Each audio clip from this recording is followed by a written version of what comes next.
గత ఎన్నో సంవత్సరాలుగా ఈ రాష్ట్రాన్ని పరిపాలించింది ఉమ్మడి ఆంధ్రప్రదేశ్లో కాంగ్రెస్ పార్టీ. ఇవాళ మేము ఎందుకు మాట్లాడాల్సి వస్తుందంటే, వాళ్ళు ఏం చేసేది చెప్పకుండా మేము కాలువలు దోగండా అంటే వీళ్ళు గతాన్ని దోగుతున్నారు. గతాన్ని దోగితే ఏమొస్తాయి? పుట్టలకించి పాములు వెళ్ళినట్లు వెళ్తాయి. పాముల పుట్టను దోగినట్లు ఉంటుంది, గతాన్ని దోగినట్లుంటే. మీరు చేయాల్సింది ఏదో ప్రజలకు చెప్పక, మీరు చేసింది ఏందో చెప్పక, సంవత్సరం కాలంలో మీరు చేసిన ఉరగబెట్టింది ఏందో చెప్పకుండా, భవిష్యత్తులో ఏం చేసో చెప్పకుండా, ఇది టీఆర్ఎస్ పాపం, ఇది టీఆర్ఎస్ పాపం నవ్వుకుంటున్నారు రైతులు. రాష్ట్రం ఏర్పడిన ఒక నెల రోజుల నుంచే అంతర్రాష్ట్ర జల వివాదాల చట్టం 1956 ప్రకారం సెక్షన్ 3 ప్రకారం వాటర్ కేటాయింపు ఉండాలని చెప్పి లెటర్ రాసింది కేసీఆర్ గారు కాదా? దయచేసి ఉత్తమ్ కుమార్ రెడ్డి గారు ఒకసారి ఫైల్ తెప్పించుకొని చూడండి. అంటే మీరు చదువుకున్న వాళ్ళు, చదువుకొని ఒక అధికారి కూడా పనిచేసి వచ్చిన వాళ్ళు, ఉట్టిగా ఏది పడుతుంది మాట్లాడితే కాదు కదా. ఫైల్ తెప్పించుకోండి, కట్టలు ఫైల్ తెప్పించుకొని చూడండి.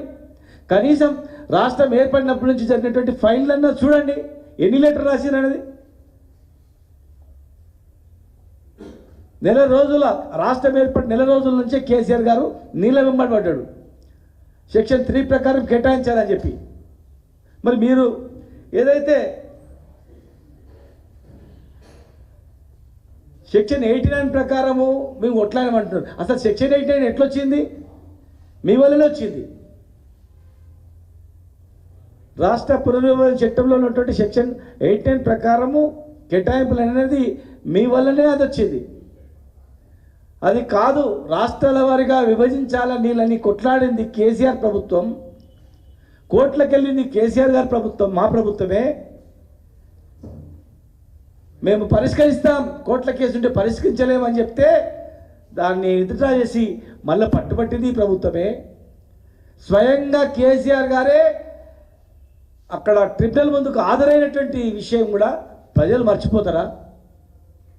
చెప్పండి. అసలు మీరు చేసింది ఏంది? రెడీగా ఉంది, రెడీగా మేము పెట్టిన మోటార్లు ఉన్నాయి, మేము కట్టిన రిజర్వాయర్లు ఉన్నాయి, మేము తోయిన కాలువలు ఉన్నాయి. ఆన్ చేసి నీళ్ళు దుంకిపించినాం. కనీసం నీళ్లు దుంకిపించి మేము ఆన్ చేసిన నీళ్లు ఎలక్షన్ తర్వాత మీరు ఆన్ చేసి ఈ 4-5 రిజర్వాయర్లు నింపినా కనీసం కలకల్లాడేది, గ్రౌండ్ వాటర్ పెరిగేది. దానికి ఏం అభ్యంతరం లేదు కదా. సరే, ఇప్పుడు చేళ్లపొంటి కాలువలు తోగాలంటే గ్రీన్ ట్రిబ్యునల్ అడ్డం ఉంది, మేము చేయలేము అంటారు అనుకోండి. 90% కంప్లీట్ అయినటువంటి ఈ ప్రాజెక్టులో కనీసం మోటార్లు పెట్టిపోతే ఆన్ చేసుకునేటువంటి పరిస్థితి కూడా మీకు లేదు. దయచేసి వట్టంలో పెట్టిన మోటార్లు మునిగిపోతే మీరు పక్కకెంచబోయారు, కానీ కనీసం మునిగిపోయిన మోటార్లు ఎందుకు మునిగిపోయినాయి ఆ గ్రామ ప్రజలు హెచ్చరించారు. కాలు వస్తే, వరదలు వస్తే మునిగిపోతే మీరు కట్టేయండి అని చెప్తే కూడా, ఆ వట్టెం ప్రజలు చెప్తే కూడా మీరు దానికి పట్టించుకోకుండా మునిగిపోయిన మోటార్లను ఎట్లా తీయాలి, అసలు ఏంది అని కూడా చూడకుండా పోయినాం మీరు. ఇవాళ మీరు ప్రాజెక్టు కట్టండి అంటే 10% కంప్లీట్ అయ్యేటువంటి ప్రాజెక్టు కంప్లీట్ చేయండి అంటే మీరు బీఆర్ఎస్ ప్రభుత్వమే, వీళ్ళ పాపమే.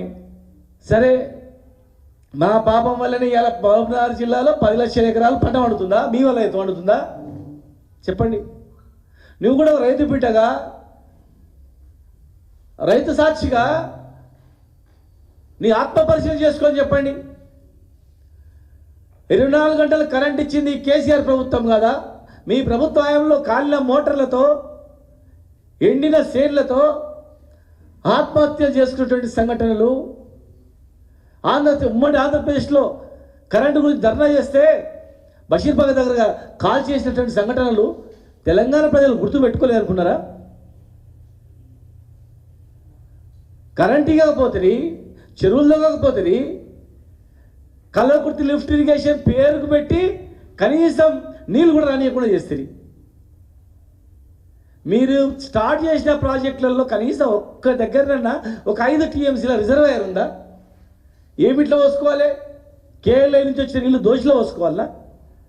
వరద పోయేటప్పుడు నింపుకోవాలి కదా. నల్ల వచ్చేటప్పుడు నింపుకోవడానికి ప్రతి ఇంట్లో 2 హౌజులు ఉంటాయి, 4-5 కడవలు ఉంటాయి, సంపు ఉంటుంది.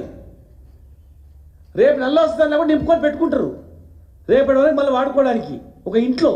అలాంటిది ఒక ప్రాజెక్ట్ కట్టేటప్పుడు కల్వకుర్తి లిఫ్ట్ ఇరిగేషన్కు కనీసం 5 టీఎంసీల నిల్వ చేసే ఎక్కడ కూడా ఒక రిజర్వాయర్ కట్టకుండా మీరు నామమాత్రంగా పెట్టిర్రు. అయినా కేసీఆర్ గారే రన్నింగ్ ప్రాజెక్టులను చేసి ఇరిగేషన్ మంత్రిగా హరీష్ రావు గారు ఉన్నప్పుడు మమ్మల్ని అందరినీ అక్కడ కాలువల దగ్గర, మేమందరం ఉన్న వాళ్ళందరం కూడా కాలువల దగ్గర రిజర్వాయర్ దగ్గర పండుకొని నిద్రలో కూడా తిప్పలు పడి కష్టపడి మీ రన్నింగ్ ప్రాజెక్టులుగా చేసి మీ ప్రాజెక్టులను పెండింగ్ ప్రాజెక్టులను రన్నింగ్ ప్రాజెక్టులుగా చేసి కేఎల్ఐకి నీళ్ళు ఇచ్చినటువంటి వాటా వాస్తవం కదా.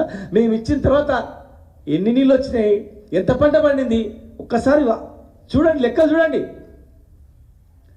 వ్యవసాయ అధికారులను ఇరిగేషన్ అధికారులను పక్కన కూర్చోబెట్టుకొని ఒక రివ్యూ చేసి అడగండి.